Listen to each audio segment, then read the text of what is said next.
देखेंगे प्रकाश का परावर्तन और अपवर्तन में, है ना। लेक्चर नंबर ये शायद 5 होगा, है ना। तो लेक्चर नंबर 5 में हम लोग देखेंगे गोलीय दर्पण और गोलीय दर्पण से संबंधित कुछ परिभाषित शब्द देखेंगे और समझेंगे कि आखिर गोलीय दर्पण क्या होता है और गोलीय दर्पण से संबंधित जो कुछ टर्म्स है उस टर्म्स को हम लोग समझने का कोशिश करेंगे। तो सबसे पहले हम लोग समझेंगे कि आखिर गोलीय दर्पण बनता कैसे है। इससे पहले हमने देखा कि समतल दर्पण, समतल दर्पण किसको बोलते हैं? जिस भी दर्पण का प्रावर्तक सतह का मतलब होता है कि जिस सतह से होकर के प्रकाश का किरण प्रावर्तित होता है उसे हम प्रावर्तक सतह बोलते हैं। तो जिस दर्पण का प्रावर्तक सतह समतल हो, है ना, समतल दर्पण हम लोग ने देखा था इस प्रकार होता है। इसका एक तरफ से पॉलिश कर दिया जाता है और एक तरफ जो प्रावर्तक सतह होता है वो कैसा होता है? समतल होता है। लेकिन जो गोलीय दर्पण होता है, गोलीय दर्पण का प्रावर्तक सतह समतल नहीं होता है, वो किसी खोखले गोले का बना होता है। अब समझते हैं कि आखिर ये गोलीय दर्पण जो है वो कैसे बनता है। तो मान के चलो कि एक हमारे पास खोखला गोला है, क्या है? खोखला गोला है और उस खोखले गोले को हम दो प्रकार से काटेंगे। अब ये मान के चलते हैं कि हमारे पास खोखले गोले हैं, तो खोखला गोला है और इस खोखला गोला को हम यहाँ से काट देते हैं तो एक ज्यामितीय रूप हमारा ये मिल जाता है, एक ज्यामितीय आकार का ये इस ओर मिल जाएगा, है ना। इसी प्रकार यदि हम यहाँ पर काट देंगे तो एक ज्यामितीय आकार यहाँ मिल जाएगा। तो दो दो ज्यामितीय आकार हमें मिल जाता है किससे?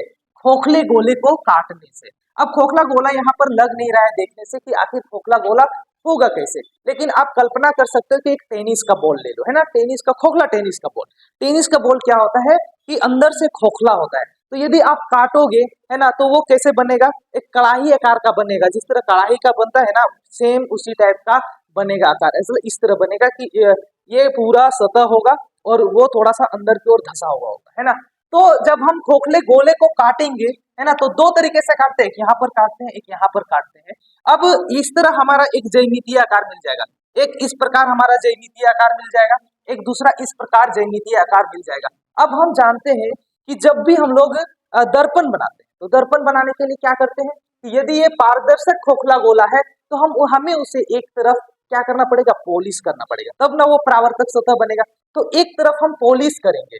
अब हमें मान के चलो कि ये दो प्रकार है, एक अंदर की ओर पॉलिश करते हैं और एक बाहर की ओर पॉलिश करते हैं। तो ये ज्यामितीय आकार मिला, तो इस ज्यामितीय आकार के मान के चलो कि हमारा ए बी नाम दे दिया मैंने। तो इसको अंदर की ओर पॉलिश करते हैं, अंदर की ओर पॉलिश करते हैं तो बाहर की ओर हमारा प्रावर्तक सतह बन जाता है। क्या बन जाता है? इसका प्रावर्तक सतह इस ओर बनेगा, बाहर की ओर बनेगा, जिस ओर उभरा हुआ होगा, है ना, जिस ओर उभरा हुआ होगा उस ओर क्या बन जाएगा? है ना, प्रावर्तक सतह बन जाएगा, है ना। अब यदि दूसरे तरीके से हम इसे पॉलिश करें, यदि हम अंदर की ओर छोड़ करके बाहर की ओर पॉलिश करें तो एक और दर्पण बन जाएगा, है ना। तो एक और दर्पण बन जाएगा। इसमें क्या होगा? बाहर की ओर हमने पॉलिश कर दिया तो अंदर की ओर प्रावर्तक सतह बन जाएगा, और यदि अंदर की ओर हम पॉलिश करेंगे तो बाहर की ओर प्रावर्तक सतह बन जाएगा। तो इस प्रकार गोले का भाग से, खोखले गोले का भाग से दो प्रकार का दर्पण बन जाता है। कितने प्रकार का दर्पण बन जाता है? दो प्रकार का दर्पण बन जाता है। अब दोनों का नाम हम इस प्रकार देते हैं कि यदि यहाँ पर हम देखें कि यदि खोखले गोले का भाग है ना, ये दर्पण हमारा किसका भाग है? खोखले गोले का भाग है। अंदर की ओर यदि हम पॉलिश करते हैं तो इसका प्रावर्तक सतह बाहर की ओर उभरा होता है। क्या होता है? बाहर की ओर उभरा होता है, इसीलिए इसको हम लोग बोलते हैं उत्तल दर्पण। और इस प्रकार के दर्पण का नाम हम लोग क्या दिए हैं? उत्तल दर्पण। इस प्रकार के दर्पण को क्या कहा जाता है? उत्तल दर्पण कहा जाता है। तो उत्तल दर्पण हम लोग किसे बोलेंगे? जिस दर्पण का प्रावर्तक सतह बाहर की ओर उभरा हुआ हो, है ना, बाहर की ओर उभरा हुआ हो, उसे ही हम बोलेंगे उत्तल दर्पण बोलेंगे। तो इस दर्पण को देख सकते हैं, इसका प्रावर्तक सतह क्या है?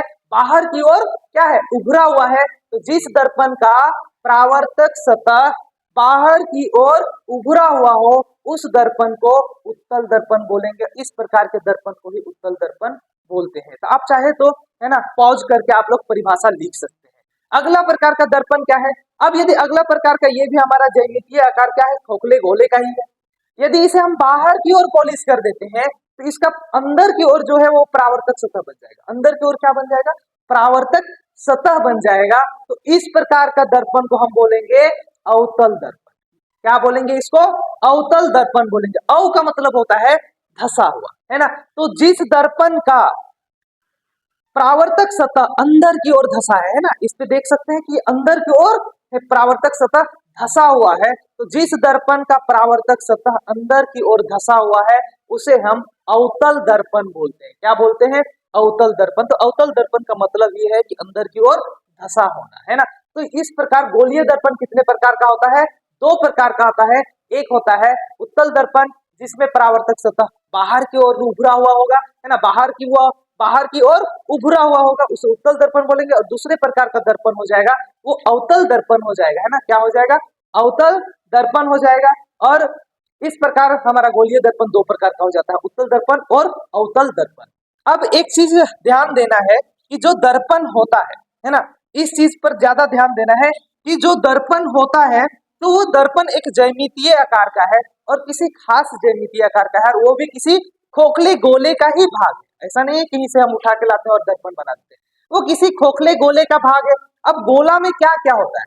गोला में त्रिज्या होता है, केंद्र होता है ना। तो गोले में त्रिज्या होता है, केंद्र होता है। तो हम बोल सकते हैं कि यदि खोखला गोला है उस खोखले गोले का कोई ना कोई केंद्र होगा। जैसे मान के चलते हैं ये खोखला गोला है तो इसका भी कोई केंद्र होगा, है ना, और इसका भी कोई त्रिज्या होगा, इसका भी कोई त्रिज्या होगा, है ना, इसका भी कोई त्रिज्या होगा जिसको आर से डिनोट करेंगे, केंद्र को सी से डिनोट करेंगे। तो जो खोखले गोले का केंद्र होता है उसे दर्पण का वक्रता केंद्र बोलते हैं। क्या बोलते हैं? तो पहला टर्म है हमारा वक्रता केंद्र। वक्रता केंद्र, दर्पण का वक्रता केंद्र किसे बोलते हैं? तो दर्पण जिस खोखले गोले का भाग होता है उस गोले का केंद्र को ही दर्पण का वक्रता केंद्र बोलते हैं। यहाँ पर हम लोग स्पेशल नाम दिए हुए हैं वक्रता केंद्र।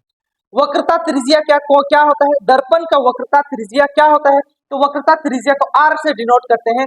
तो दर्पण जिस गोले का भाग होता है उस गोले का त्रिज्या को ही दर्पण का वक्रता त्रिज्या बोलते हैं, और हम किससे डिनोट करते हैं? आर से डिनोट करते हैं। एक और टर्म आता है ध्रुव। क्या आता है? ध्रुव। तो ये दर्पण ए भी हमारा दर्पण है, तो दर्पण का जो मध्य बिंदु होगा, एकदम बीचों बीच भाग होगा, बीचों बीच भाग को ही हम लोग बोलेंगे ध्रुव बोलेंगे। अब अगला है हमारा एक और टर्म आता है जिसको हम लोग मुख्य अक्ष बोलते हैं।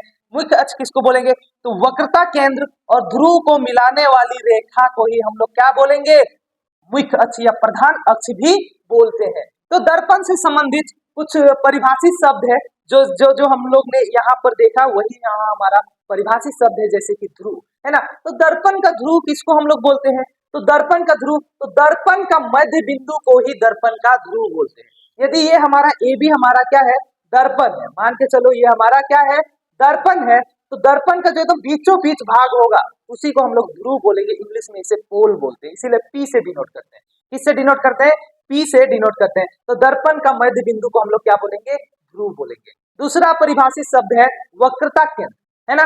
वक्रता केंद्र को सी से हम लोग डिनोट करते हैं। तो किसको बोलते हैं वक्रता केंद्र? तो दर्पण जिस खोखले गोले का बना होता है, दर्पण जिस खोखले गोले का बना होता है उस गोले का केंद्र को ही हम लोग, है ना, दर्पण का वक्रता केंद्र बोलते हैं। यदि ये दर्पण मान के चलो यहाँ पर हम पॉलिश कर देते इस ओर, तो यदि ये दर्पण एक खोखले गोले का बना हुआ है तो इस गोले का जो हमारा क्या होगा? केंद्र होगा, वही दर्पण का क्या कहलाएगा? वक्रता केंद्र कहलाएगा। वक्रता केंद्र कहलाएगा। अगला परिभाषित शब्द है ना, वक्रता त्रिज्या।